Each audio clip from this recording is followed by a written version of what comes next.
Okay, in this video we're going to take a look at writing exponential functions. Okay, an exponential function again is usually the form y equals ab to the x.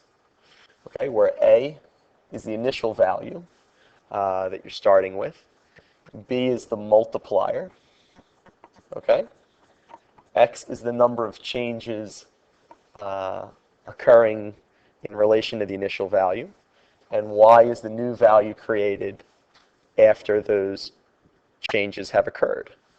Okay, so you should have an understanding of that before you come to this video. Okay, now, before I go any further, I want to say that you've probably used this function where you've been given an initial value and some information about the multiplier.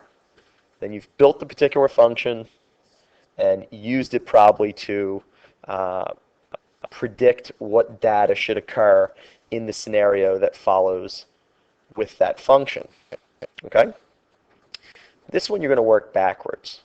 This one we're going to give you the data and you're going to work backwards to find the initial value in the multiplier. So this is definitely something that's a little different than what you've seen, but the old you should know it forward and backwards. This is considered kind of the backwards look at using data to write exponential functions. Okay? So we're going to take a look at this problem and move forward. It says, Casey hit the bell in the school clock tower. Her pressure reader held nearby measured the sound intensity or loudness at 40 pounds per square inch after 4 seconds had elapsed, and at 4.7 pounds per square inch after 7 seconds had elapsed. She remembers from her science class that sound decays exponentially. Well, as soon as we hear exponentially, the first thing that should be jumping into our mind is y equals ab to the x.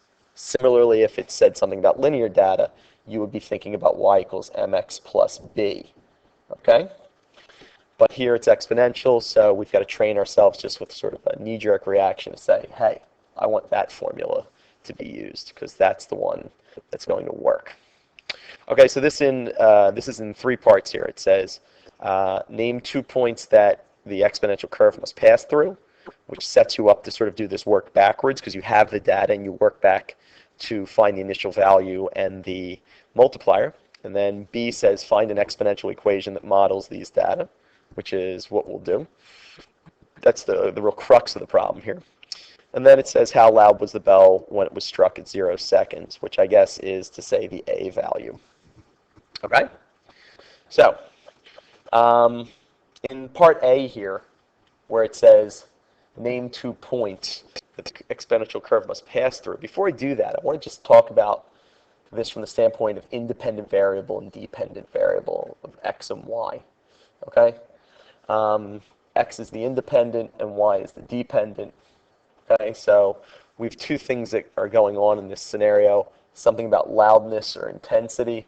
Okay, is one of them. They're synonyms, and then something about time elapsing. Okay, is what also is being measured. So what depends on what? It makes sense to say that the intensity depends on how much time has gone by. So you should be able to quickly see that y is the dependent variable here, which should represent intensity, and the independent variable is in fact going to be time. The majority of time in physics and science and math, you see time being the independent variable. Okay? This is just another example that supports that. Okay, so now just taking this data here, we see that at 4 seconds, the intensity is 40 pounds per square inch, and at 7 seconds, it's 4.7. And we see that it is, in fact, reducing as time goes on. Okay, well, this data, if it's, in fact, exponential, cannot seem to work in another way other than with this type of function. So we're going to use that function to our advantage here. Okay, what I'm going to do is I'm going to use that function twice. Once with the first set of points, and once with the first point, and then again with the second point. Okay, so what does that give us? To write y equals ab to the x the first time, we say 40 equals ab to the 4th, and the second circumstance we will say 4.7 equals ab to the 7th. Okay? Well, for a moment we should be uncomfortable because we sit here and say, well, we have two equations with two unknowns. What can we do? Well, hopefully if we sit there and think about it, we say, well, that's kind of like a system, isn't it? And in the system, sometimes we thought, well, we can do the substitution method if we can create a situation where we isolate a variable. Well, I'll do you one better here. I'm going to isolate a variable in both of these. If they both have a in them, let's get a by itself in both of them. So we're actually going to get, in this first one, by dividing by b to the fourth, I'm going to get 40b to the fourth, 40 over b to the fourth is equal to a. And in the next one, if I divide both sides by b to the seventh, I'm in fact going to get a equals 4.7 over b to the seventh. Well, from here, I should feel pretty confident of saying, if a is equal to this guy and a is equal to that guy, these two things are obviously equal to each other. So I'll continue just over here by writing 40 b to the fourth is equal to 4.7 over b to the seventh. Okay? Now from there, how can I solve for b? Well, the one thing I would love to do here is to just get my b's on the one side. And I'll do that very formally here. You might be able to see a quick shortcut for that. But why don't I multiply both sides by b to the seventh, which is going to give me b to the seventh times 40 over b to the fourth is equal to 4.7. Then I'm actually going to divide both sides by 40 to get the b's alone on one side, which is in fact going to give me b to the seventh over b to the fourth is equal to 4.7 over 40.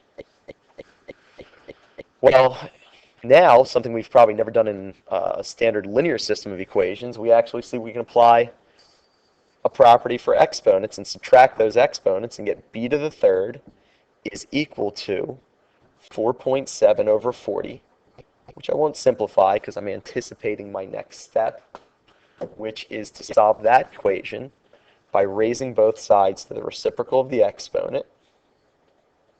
So I will do both sides to the 1/3, giving me b equals, obviously going to employ my calculator for this, and do 4.7 divided by 40 to the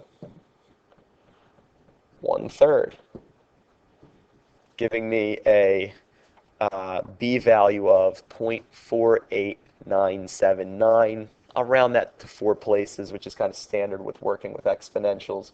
Always follow the directions for rounding, though, if you're following a problem that calls for it. So I'll get b is 0.4898. Okay?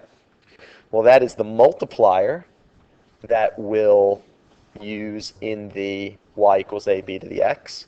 Then the question is, well, how do we find a?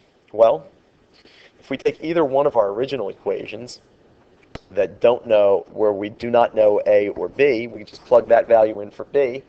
So I'm going to take this value, and I'll take this equation here. So I will get 40 equals a 0.4898 to the fourth.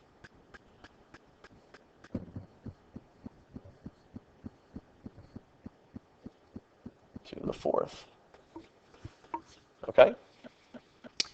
And in doing so, I'll solve that equation by simply dividing both sides by 0.489 to the fourth.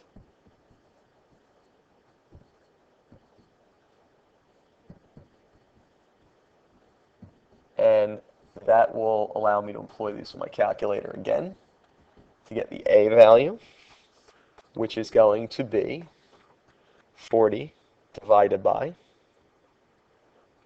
0.4898 to the fourth for a value of what seems to be 695.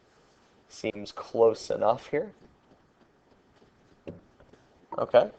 And if we notice that that's our A value, that should be the initial intensity. And now that'll allow me to write the function.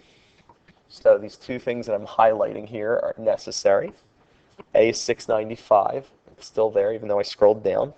And that is going to allow me to go and write this exponential function of y equals 695 with a multiplier of 0.4898, which makes sense that it's less than 1 because it's a decay situation, to the x, where x represents the time in seconds that's elapsed and y is the intensity of the bell at that time.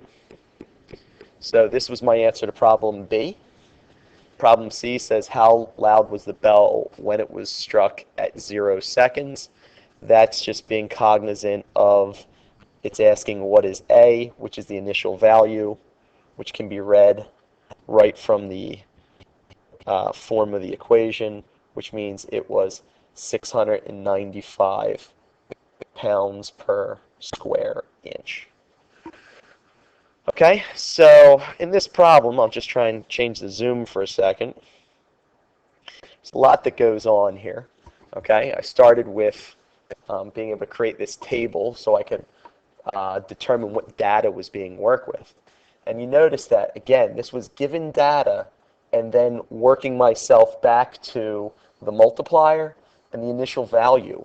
Most exponential functions, you start with the initial value and the multiplier, or some information that allows you to find the multiplier easily.